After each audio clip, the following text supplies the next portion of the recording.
భక్తి వన్ దైవత్వాన్ని అందించే ఒక భక్తి ఛానల్. పండుగలు, దేవాలయాలు, రోజువారీ జాతకం, పూజా విధానం, స్తోత్రాలు, సనాతన ధర్మం గురించి ఆసక్తికరమైన విషయాలు, ఆధ్యాత్మిక జ్ఞానం సృష్టిస్తాము. తప్పకుండా www.bhakti1.com కి లాగిన్ అవ్వండి. భక్తి1 ఛానల్ ని వీక్షించండి మరియు సబ్స్క్రైబ్ చేసుకోండి.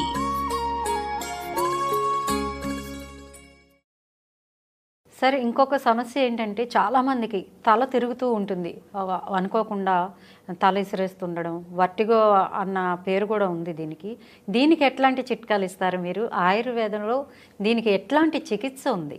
ఓకే అమ్మా, చెప్తానమ్మా. ఇంతకంటే ముందు అసలు కారణాలు చెప్తానమ్మా, అందరికి యూజ్ అవుతుంది కదా. అసలుకి ఎందుకు తల తిరుగుతుంది అని చెప్పేసి ట్రీట్మెంట్ కూడా చెప్తాను. తల తిరిగేందుకు 1,00,000 కారణాలమ్మా.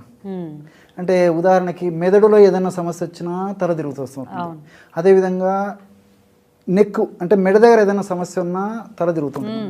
వెన్నుపూసలో సమస్య ఉన్నా, వెన్ను పాములో ఏదైనా సమస్య ఉన్నా తల తిరుగుతూ ఉంటుంది. అదేవిధంగా బీపీ రక్తపోటు ఉన్నా తల తిరుగుతుంటుంది. పోషకాహార లోపం ఉన్నా తల తిరుగుతుంటుంది. ఇలా అనేక రకాల చాలా కారణాలు అమ్మా. అందుకే 1,00,000 కారణాలు చెప్తాను. సో కానీ ఇక్కడ ఒకటి మాత్రం గమనించాలమ్మా మనము. ఉదాహరణకి ఒక వ్యక్తికి ఆ తల తిరిగే సమస్య ఉన్నప్పుడు డాక్టర్ గారి దగ్గరికి వెళ్తారమ్మా. సర్వసాధారణంగా ఏదో చూపించుకోవడం మంచిదని చెప్పేసి వెళ్తారు. డాక్టర్ గారు ఏం చేస్తారంటే వ్యాధి నిర్ధారణలో భాగంగా అనేక రకాలైనటువంటి పరీక్షలు, అంటే సిటీ స్కాను, తర్వాత ఎంఆర్ఐ స్కాను, తర్వాత X-ray, blood test, what not else అన్నీ చేయిస్తారమ్మా. కొంతమందిలో మాత్రం కారణం స్పష్టంగా తెలుస్తుందమ్మా. ఈ కారణం వల్ల తలనొప్పి వస్తుందని చెప్పి, తల తిరగడం అనేటువంటి సమస్య వస్తుందని చెప్పేసి. కొన్నిటిలో ఏ కారణం ఉండదమ్మా, అంటే మనకేం తెలియదు, కానీ సమస్యతో మాత్రం చాలా బాధపడుతుంటారమ్మా. ఇలాంటి వాళ్ళు కూడా మేము చూస్తుంటామమ్మా. వాళ్ళు పాపం చాలా డిసప్పాయింట్ అవుతుంటారు. ఏదో డాక్టర్ గారు పరీక్షలు అన్నీ చేయించుకున్నాము, మరి ఆ పరీక్షలు అయితే ఏం రిపోర్ట్ అయితే నార్మల్గా వచ్చింది, నాకేమో సమస్య తగ్గట్లేదు అని చెప్పేసి కూడా పాపం వాళ్ళు చాలా బాధపడుతుంటారమ్మా కొంతమంది. ఏది ఏమైనప్పటికీ కారణం స్పష్టంగా తెలిస్తే దానికి సంబంధించిన చికిత్స చేయడం చాలా చాలా ముఖ్యమమ్మా. ఇప్పుడు వైద్యులంతా జనరల్గా కారణాన్ని బట్టి చికిత్స చేస్తుంటారు. కారణం తెలియక ఒక్కోసారి మానసిక ఒత్తిడి ఇలాంటివి ఉండొచ్చు అనేటువంటి ఉద్దేశంతో కూడా వైద్యులు ఏదైనా మానసికంగా ప్రశాంతంగా ఉండేదానికి కానీ కూడా ఇస్తుంటారమ్మా. ఏది ఏమైనప్పటికీ ఆ మందులు వాడొచ్చమ్మా.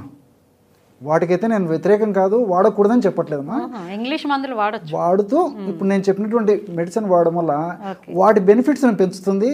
కారణం స్పష్టంగా తెలియనటువంటి ఈ తలతిరుగుడు సమస్య కూడా చాలా అద్భుతంగా పనిచేస్తుంది. అట్లాగే వాటి వల్ల వచ్చే సైడ్ ఎఫెక్ట్స్ కూడా కొంతమేర తగ్గుతాయమ్మా. వాటి ఎఫెక్ట్ పెరుగుతుంది, సైడ్ ఎఫెక్ట్స్ తగ్గుతాయి. తర్వాత కారణం స్పష్టంగా తెలియదమ్మా కొన్నిటికి, వాటికి కూడా చాలా బాగా పనిచేస్తుందమ్మా. కాబట్టి ఎంతోమంది బాధపడేటువంటి ఈ యొక్క సమస్యకి మంచి ఫార్ములా చెప్తానమ్మా. ఇది తయారు చేయడం సులువు, ఈజీగా దొరుకుతాయి, ఖర్చు తక్కువ, అందరూ వాడుకోవచ్చు. ఏమా ఎలాంటి సైడ్ ఎఫెక్ట్స్ ఉండవు, అన్ని సైడ్ బెనిఫిట్స్ అమ్మా. కాబట్టి అందరూ వాడుకోవచ్చు. అది చెప్తాను చూడమ్మా. 4 పదార్థాలతో తయారు చేసుకోవాలమ్మా. వీటిలో కొన్ని మన వాళ్ళకి అందరికీ తెలిసి ఉంటాయి, కొన్ని పేర్లు తెలియకపోవచ్చు. అన్నీ ఒకసారి చెప్తాను చూడండి. మొట్టమొదటిది అశ్వగంధమ్మా. అశ్వగంధం మీకు తెలుసు, అశ్వగంధ అని చెప్పేసి చెప్తుంటారమ్మా. అది చాలా పాపులర్ అమ్మా. అది ప్రపంచవ్యాప్తంగా కూడా అశ్వగంధ అని చెప్పి చాలా పాపులర్ అమ్మా. అది ఆయుర్వేద వైద్య విధానం ఉంటుండే అశ్వగంధకి అంత ప్రాచుర్యం వచ్చిందనమాట. కాబట్టి అమృతంతో సమానం. అది అనేక రకాలైనటువంటి జబ్బులకు పనిచేస్తుందమ్మా. అందుకే పేరు లేని వ్యాధికి పెన్నేరు మందు అని చెప్పేసి పూర్వకాలం మన పెద్దలు చెప్పేవాడు. అంటే వ్యాధి ఫలాందేని తెలియనప్పుడు పెన్నేరు, దీన్ని అశ్వగంధని పెన్నేరు గడ్డలు అని చెప్పేసి అంటుంటారమ్మా. పేరు లేని వ్యాధికి పెన్నేరు మందు. మనకేం తెలియలేదు అనుకోండి, ఆ పెన్నేరు గడ్డలు అశ్వగంధ చూర్ణం ఇస్తే కూడా కొంత కంట్రోల్ అవుతుంది అనేటువంటి ఉద్దేశంతో, అంటే అన్ని జబ్బులకు పనిచేస్తుంది అనేటువంటి ఉద్దేశంతో మన పెద్దలు అనేక జబ్బులకు ఇది వాడడం జరిగిందమ్మా. కాబట్టి అశ్వగంధ చూర్ణం ఒక 50 గ్రాములు తీసుకోవాలి. అట్లే రెండవది సరస్వతి ఆకు తెలుసు కదమ్మా, మీకు అందరికి తెలిసే ఉంటుంది. ఆ సరస్వతి ఆకు చూర్ణము ఒక 25 గ్రాములు తీసుకోవాలి. అశ్వగంధ చూర్ణం 50 అయితే సరస్వతి ఆకు చూర్ణం 25 గ్రాములు. 25 గ్రాములమ్మా. తర్వాత మూడవది వచ్చేసి వచ చూర్ణం. చిన్నపిల్లలకి వజ పెడుతుంటారు కదా, వస అంటుంటారమ్మా. వస మాటలు బాగా వచ్చేదానికి, స్పష్టంగా మాట్లాడేదానికి, తెలివి బాగా పెరిగేదానికి, మేధాశక్తి పెరిగేదానికి మన వాళ్ళు సాంప్రదాయంగా అదొక భాగంలో వస్తూ ఉందమ్మా. మన పెద్దలు పిల్లలకు వాడుతుంటారు అనమాట. అది ఒక 25 గ్రాములు తీసుకోవాలి పొడి. తర్వాత చివరగా జటామాంసి అనేటువంటి ఒక ఔషధం దొరుకుతుందమ్మా. అది చూర్ణం కూడా దొరుకుతుంది మనకి. ఇవన్నీ కూడా చూర్ణాలు దొరుకుతాయమ్మా. ఆ జటామాంసి చూర్ణము ఒక్క 25 గ్రాములు తీసుకోవాలమ్మా. అంటే ఒక అశ్వగంధ ఒక్కటి 50 గ్రాములు తీసుకోవాలి. మిగతా అవన్నీ అంటే సరస్వతి 25 గ్రాములు, వచ 25 గ్రాములు, జటామాంసి 25 గ్రాములు, 125 గ్రాములు అయింది మొత్తం. మొత్తము 50 125 గ్రాములు అయిపోయినాం. ఇంచుమించు 1 మంత్కి సరిపోతుంది అది అప్రాక్సిమేట్గా. సో 1 మంత్ అయిన తర్వాత మళ్ళీ ఫ్రెష్గా తయారు చేసుకుని వాడుకోవాలమ్మా. ఒకేసారి ఎక్కువ తయారు చేసి వాడితే ఔషధ గుణాలు తగ్గిపోతాయి. కాబట్టి ఇవన్నీ కూడా మనకు మార్కెట్లో చూర్ణాలు దొరుకుతాయమ్మా, పెద్ద కష్టపడక్కర్లేదు. బట్ ఏంటంటే కొంచెం వైద్యులను కానీ ఆ తెలిసిన వాళ్ళని కానీ అనుభవజ్ఞమైనటువంటి వాళ్ళని విచారించేసేసి ఫ్రెష్గా తయారు చేసినటువంటి ప్రొడక్ట్స్, స్టాండర్డ్ కంపెనీ వాళ్ళు తయారు చేసేటువంటి ప్రొడక్ట్స్ తెచ్చుకొని వాడుకోవాలమ్మా. అది నేను అందరికీ చెప్తుంటాను ప్రతిసారి కూడా అమ్మా. ఎందుకంటే ఔషధ విలువలు బాగుండాలంటే ఫ్రెష్నెస్ అవసరం అమ్మా. సో అలాంటివి మనకు దొరుకుతున్నాయి కాబట్టి ఈ పద్ధతిలో 4 పదార్థాలను కలిపేస్తే బ్రహ్మాండమైనటువంటి సువాసన భరితమైనటువంటి పౌడర్ తయారవుతుందమ్మా. చాలా సువాసన ఉంటుందమ్మా. ఇప్పుడు నేను చెప్పేటువంటి ఈ వచ బాగా వాసన అనేటువంటి ద్రవ్యము, జటామాంసి అనేటువంటి ఔషధ ద్రవ్యం కూడా చాలా సువాసన భరితంగా ఉంటుందమ్మా. సో ఇవన్నీ కలిపి తయారు చేసుకున్నప్పుడు చాలా మంచి వాసన అనేటువంటి పౌడర్ తయారైపోతుంది. ఇది అంతా బాగా కలిపేసేసి 4 ఈ చూర్ణాలు ఒక గాజు సీసాలో నిల్వ ఉంచుకొని రోజు ఉదయం ఆహారానికి ఒక 10-15 నిమిషాల ముందు, రాత్రి ఆహారానికి ఒక 10-15 నిమిషాల ముందు అమ్మా దీన్ని ఒక 2 గ్రాములమ్మా ఒక 100 ml వాటర్లో కలుపుకొని తాగొచ్చు. లేకపోతే ఆ 2 గ్రాముల పౌడర్ నోట్లో వేసేసుకొని తర్వాత కొన్ని నీళ్లు పుక్కిలిచ్చేసి ఆ నీళ్లు కూడా మింగేసేయచ్చు. ఎలాగైనా వాడుకోవచ్చు. ఉదయం ఒకసారి, రాత్రి ఒకసారి, ఆహారానికి ఒక 10 నిమిషాల ముందు. 2 గ్రాముల కంటే ఎక్కువ వాడకూడదమ్మా, ఎందుకంటే పవర్ ఎక్కువ ఉంటుంది. అందుకే ఇంచుమించు నెలకు సరిపోతుందని చెప్పాను కదమ్మా. ఒకరోజు అటు ఇటు అయిపోయి చేసుకోవాలన్నమాట. అంత ఎక్కువైతే వాడకూడదు. దానివల్ల కొంచెం కడుపులో సంకటము, వికారము, వేడి చేయడం ఇలాంటి లక్షణాలు వస్తాయి. ఇంచుమించు 2 గ్రాములు అయితే సర్వసాధారణంగా ఎవరికి ప్రాబ్లం ఉండదమ్మా. కాబట్టి 6 చెంచా కంటే కూడా తక్కువ అట్లా వాడుకుంటే సరిపోతుందమ్మా. తర్వాత ఇక్కడ నాకు మరొకటి కూడా గుర్తొస్తుందమ్మా. ఇప్పుడు ఈ ఔషధ ద్రవ్యాలన్నీ కూడా ఆధునిక రీత్యా మనం ఆలోచించినప్పటికీ అశ్వగంధమ్మా, అశ్వగంధ మానసిక ఒత్తిడికి చాలా అద్భుతంగా పనిచేస్తుందమ్మా. ఎప్పుడైతే మానసిక ఒత్తిడి మనిషికి ఉంటుందో హానికారకమైనటువంటి కార్టిసాల్ అనేటువంటి పదార్థం మనకు బాడీలో ఉత్పత్తి అవుతుంది. ఎప్పుడైతే ఈ కార్టిసాల్ అనేటువంటిది ఉత్పత్తి అయిందో దానివల్ల బీపీ రావడము, షుగర్ రావడము, నిద్ర పట్టకపోవడము, అనేక రకాల లక్షణాలు కలుగుతుంటాయి. దీనివల్ల కూడా మళ్ళీ మానసిక ఒత్తిడి పెరిగిపోయేటువంటి పరిస్థితి ఏర్పడుతుంది. అంటే కార్టిసాల్ వల్ల మానసిక ఒత్తిడి వల్ల కార్టిసాల్ పెరుగుతుంది, కార్టిసాల్ వల్ల కూడా మళ్ళీ మానసిక ఒత్తిడి పెరిగేటువంటి పరిస్థితి ఏర్పడుతుందమ్మా. సో అటువంటి కార్టిసాల్ను తగ్గిస్తుంది ఈ అశ్వగంధ. స్ట్రెస్ చెప్పాను కదా, మానసిక ఒత్తిడిని తగ్గించేటువంటి శక్తి అశ్వగంధలో ఉందమ్మా. ఇందులో దాదాపు 14 రకాలైనటువంటి ఒక అడాప్టోజన్స్ అనేటువంటి పదార్థాలు ఉన్నాయమ్మా.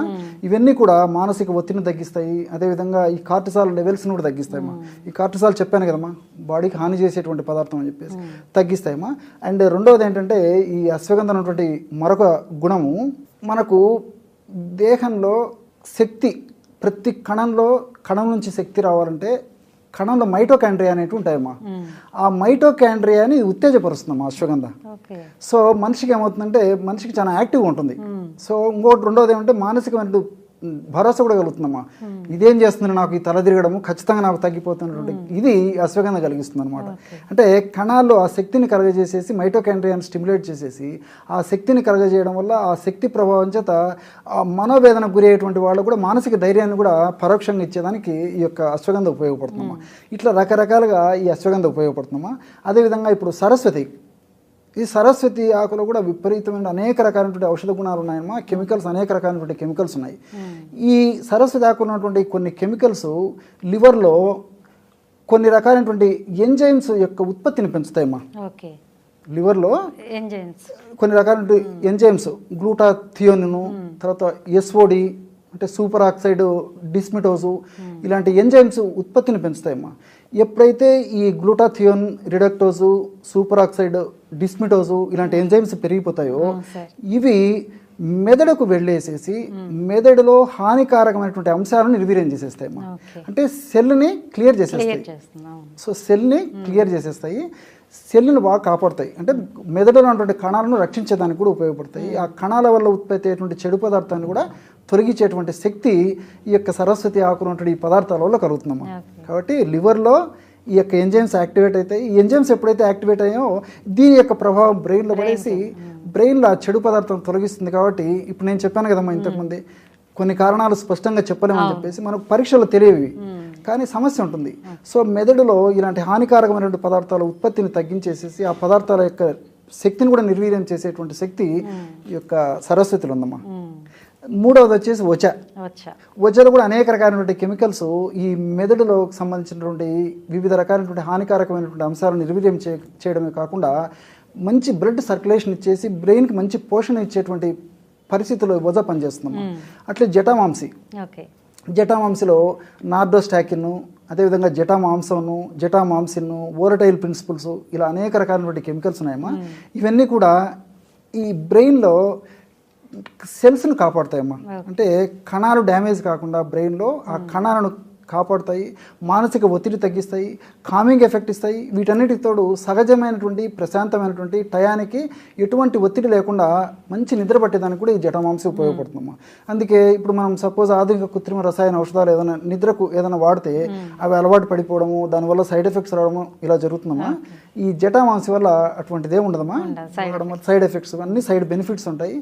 మంచి ప్రశాంతమైన నిద్ర వస్తుంది, టయానికి మెలకు వచ్చేటువంటి పరిస్థితి ఏర్పడుతుంది. సో ఈ 4 రకాలు కలిపి మనం ఔషధాన్ని తయారు చేసుకుంటున్నాం కాబట్టి తలతిరుగుడు సమస్య ఏ కారణం వల్ల వచ్చినప్పటికీ అన్నిటికీ ఇది ప్రత్యక్షంగానూ పరోక్షంగానూ పనిచేస్తుంది. కాబట్టి కారణం స్పష్టంగా తెలిసినప్పుడు ఇంగ్లీష్ మందులు డాక్టర్ గారి సలహా మేరకు వాడుకుంటూ ఇది వాడుకోవచ్చు. కారణం స్పష్టంగా తెలియనప్పటికీ కూడా డాక్టర్ గారు ఇచ్చినటువంటి మందులు వాడుకుంటూ ఇది వాడుకోవచ్చమ్మా. దీనివల్ల ఇంతకుముందు మీరు చెప్పినట్లు అన్ని సైడ్ బెనిఫిట్స్ అన్నాయప్ప, సైడ్ ఎఫెక్ట్స్ ఉండవు. తర్వాత రెండోది ఏమంటే ఆ ఇంగ్లీష్ మందుల యొక్క ఔషధ గుణాలను కూడా పెంపొందింపజేస్తాయమ్మా. సైడ్ ఎఫెక్ట్స్ ఉండవు, వాటి యొక్క ఔషధ గుణాలను పెంపొందింపజేస్తాయి, సమస్య త్వరగా తగ్గిపోతుంది. మల్టీ బెనిఫిట్స్ ఉన్నాయి కాబట్టి ఇలాంటి ఔషధాన్ని తయారు చేసుకుని వాడుకోవడం వల్ల క్షేమదాయకంగా ఆ సమస్య నుంచి బయటపడవచ్చమ్మా. తెలుగు వన్ వినోదాన్ని, విజ్ఞానాన్ని, విశేషాలను అందించే ఒక సంపూర్ణ ఎంటర్టైన్మెంట్ యూట్యూబ్ ఛానల్. సినిమా వార్తలు, విశేషాలు, ఇంటర్వ్యూలు, యువతరానికి మెచ్చే నచ్చే వెబ్ సిరీస్లు, మొత్తం కుటుంబం మెచ్చే షార్ట్ ఫిల్మ్స్, మ్యూజిక్ వీడియోస్, హాస్యాన్ని పంచుతూ చెక్కిలిగింతలు పెట్టే కంటెంట్, ఇలా ఎన్నెన్నో ఆసక్తికరమైన అంశాలను నిరంతరం ప్రేక్షకుల్లో అలరించే allrounder channel Telugu one YouTube channel ని తప్పకుండా సందర్శించండి. ఆసక్తికరమైన సినిమా, వినోదాత్మక వీడియోలను వీక్షించండి మరియు ఛానల్ ని సబ్స్క్రైబ్ చేసుకోండి.